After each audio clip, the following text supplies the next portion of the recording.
The Toyota Supra may have the bigger name, but the Nissan Z is crushing it in its sales this year, nearly quadrupling the sales of the Toyota Supra. So, should you purchase a Nissan Z? Let's talk about it. Hello and welcome everybody to the Curbside Corner. My name is Eric and I obsess about cars so you don't have to. And today's video, we're talking about should you buy a Nissan Z and comparing it to the sales of the Toyota Supra. But before we get started in this video, if you could please consider liking the video and subscribing to the channel. It would mean the absolute world to me. And in my favor, here's a picture of the ocean. And moving into our first topic of this video, before we could talk about anything with the new Nissan Z, we must talk about the history of the Nissan Z. The Nissan Z has always been a car that is for regular individuals that can get a taste of sports car magic. It all started back in 1969 with the 240Z, a sleek 6-cylinder coupe that basically redefined what a Japanese sports car could be. It was stylish, quick, and way cheaper than the European competition, which is why it blew up here in the United States. Through the 70s and 80s, the Z grew into the 280ZX and the 300ZX, packing more luxury and turbo power. By the 90s, the twin-turbo 300ZX or Z32 became a legit icon, one of the most advanced sports cars of its time, with tech and performance that could run with the best of them. Then, in the early 2000s, Nissan brought the Z back to its roots with the 350Z. The car reignited the brand, simple, powerful, and affordable fun. The follow-up 370Z stuck around for over a decade, though it got pretty long in the tooth towards the end. And a little bit of a side note, this is actually one of my dream cars since I was little, is having a Nissan 350Z.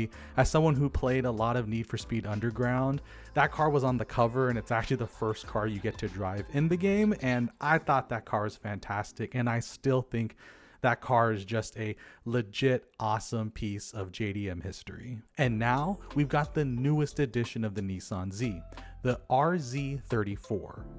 A modern mix of retro styling, a twin turbo V6, and a manual gearbox options, all carrying the same mission the 240Z had over 50 years ago. Performance that you don't need to sell your house for.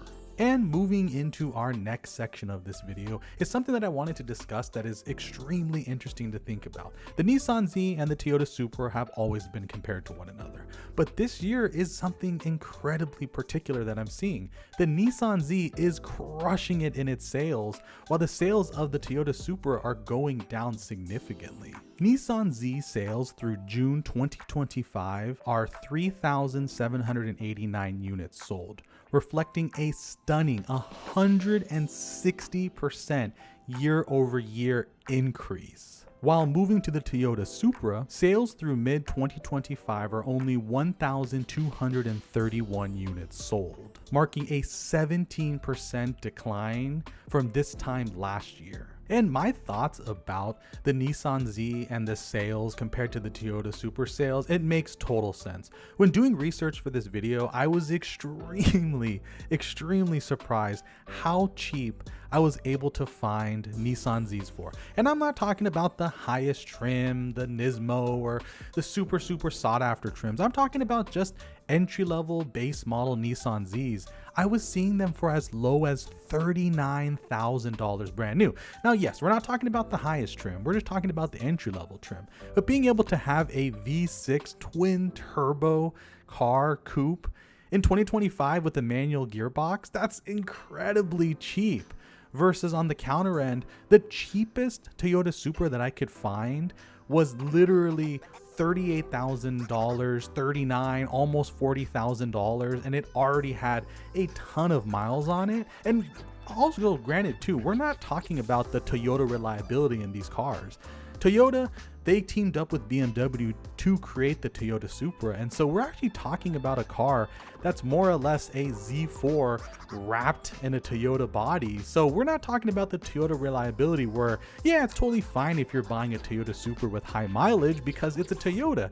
No, you're buying a high mileage BMW Z4 with a Supra wrap around it for $30,000 to $40,000. And moving into the last section of this video is to answer the question of this video. Should you consider buying a Nissan Z in 2025? If you want a brand new sports car with real heritage, a twin turbo V6 power and a manual option, and styling that gives itself a nod to the past generations of the Nissan Z, then I would highly recommend purchasing this car, or at least looking as an option for this car instead of the Toyota Supra. The new Z is one of the best deals out there right now, and it's showing with how people are voting, and they're voting with their wallets, and the numbers do not lie that the Nissan Z has become that more attractive to purchase over Toyota Supra. And in summary, as someone who would highly prefer buying a sports coupe car, a sports car that are driven extremely hard by most people,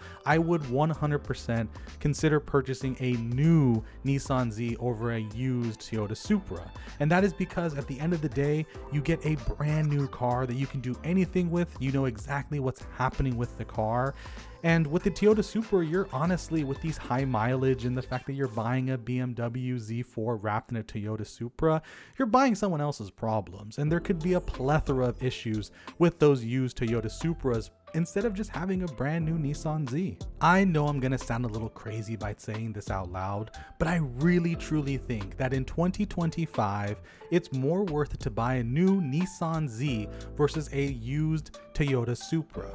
I think that this Nissan Z is 100% a fascinating car that you should take a look at. And yes, I know it doesn't have the newest tech, or the reliability honestly is a huge question mark, but I think in 2025, this car is something fascinating to look at. I would love to pass the question off to you. Would you consider buying a Nissan Z? How do you think it compares to the Toyota Supra?